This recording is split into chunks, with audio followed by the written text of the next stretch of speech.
Okay, so I injured myself and I'm currently in the hospital. So I was doing some tricking and I tried to do a cartful swing through box cutter, which means I land on my right leg, and ironically my left leg is what got injured. So I tried to catch myself because I landed kind of weirdly. I was twisting on my way down and my foot didn't really move with my leg, and so it twisted my leg, and then that tore a ligament that allowed my kneecap to fall out of place.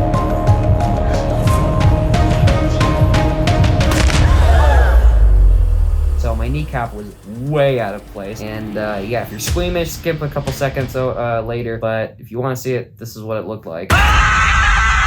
Yeah, it was quite the injury. This is definitely my worst injury yet. I really hope to keep it that way. So, I mean, you could look at it through my jeans. But yeah, after that happened, all the guys immediately stopped what they were doing, tried to help me, tried to see if we needed an ambulance or if I could just get driven over here just for my mom's car or something. So we did that. Called my mom over. He drove me here, and I immediately got wheeled into the room, and the doctor came in, and he was just like, I need you to straighten out your leg a little bit. And I was like, okay, that's gonna hurt, and I haven't done that since I injured myself. So just be careful. And he was like, okay, it's okay. We're just stretching it out. Just relax, relax. Okay, and we're done. So what he did is he literally just went like that, and it went right back into place. It was really weird. As I said before, a ligament had to tear in order for that to happen. So I am still very injured, and there is still something, I guess, torn in my leg that has to heal before I can trick or maybe even walk again. So you'll probably be seeing me in crutches and in a big old cast for the next little while to let that heal over. Hopefully I'll be back soon. I don't know if I'll be tricking to the level I was, because apparently if once your leg comes out of place the first time, it's much more prone to doing it over and over again. And I don't want that to happen. So I'm thinking maybe it's best to just kind of go a bit more gentle on my body and just do maybe easier activities like looking for snakes. That's a little bit easier on my legs. But yeah,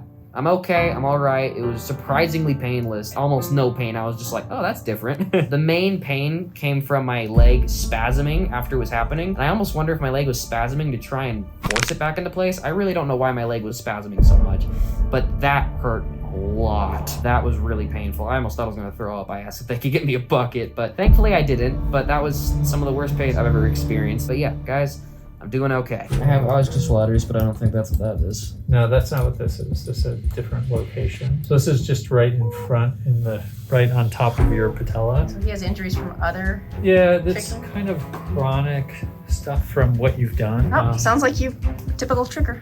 And then the radiologist said that there it is. There's a little tiny chip fracture here. So remember I told you this median raphe that gets pulled off inside here? Mm-hmm. Well, it can pull off a little piece of bone too.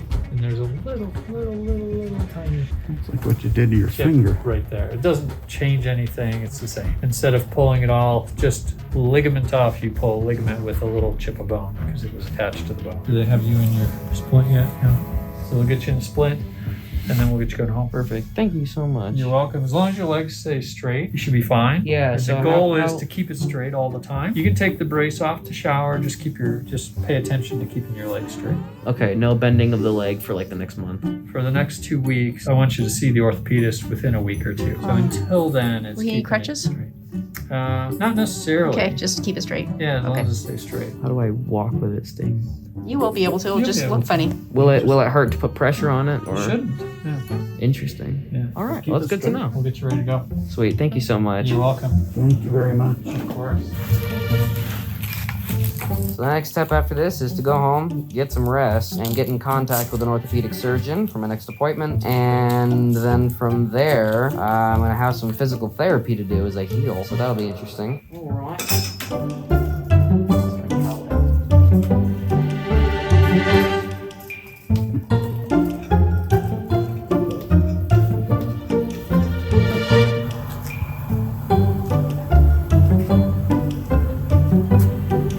Finally on our way home. I didn't decide to put my pants back on because they're kind of tight pants, and that would have just been quite a difficult thing to do. So I just decided to leave them off, and now I'm cold.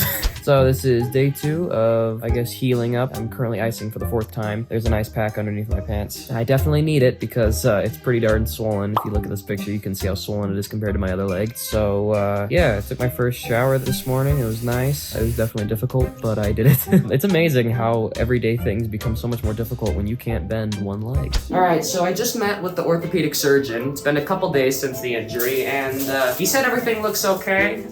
Just gotta keep it straight for a couple weeks, and in about a week, I'm gonna be getting started on physical therapy, which I'm really excited about. I want to talk to you guys about why, though this is most definitely my worst injury I've ever had, why I am not devastated by it. First of all, the healing process is gonna be fairly quick. It's not like I'm gonna be out forever. I've been mentally prepared now for a while that this is a part of tricking. So for those of you that want to get into doing flips like I do, I just want you to know that you can be as careful as possible and just know that there's always a chance that something like this may happen, and that you want to prepare yourself for the fact that you might not be able to do it for a long time, and that there's going to be a painful and long and slow process to get even back to it at all. And so because I've come to that reality, this was my first session in a while. So I injured my ankle a month ago, and it was painful to walk on for about a month before I could even decide to trick again. And I was thinking, you know what? If I get injured severely just after coming back from a month-long recovery from an ankle injury, I know that could happen, and if it does, I'm ready for it. Sure enough, it happened. I just got back from an ankle injury, and I felt great, and I was doing the tricks I wanted to do again, and then this happens. And I know that is just a part of tricking, and it's definitely unfortunate, but I've come to accept that that's just what it is. So once you can do that, then the injuries aren't so bad. So keep that in mind if you want to get into tricking. Wish me luck, guys, that I heal nicely and that it doesn't happen again. Like and subscribe so that I don't injure myself again, because, you know, that's the way it works. I'll see you next time. Hopefully not broken.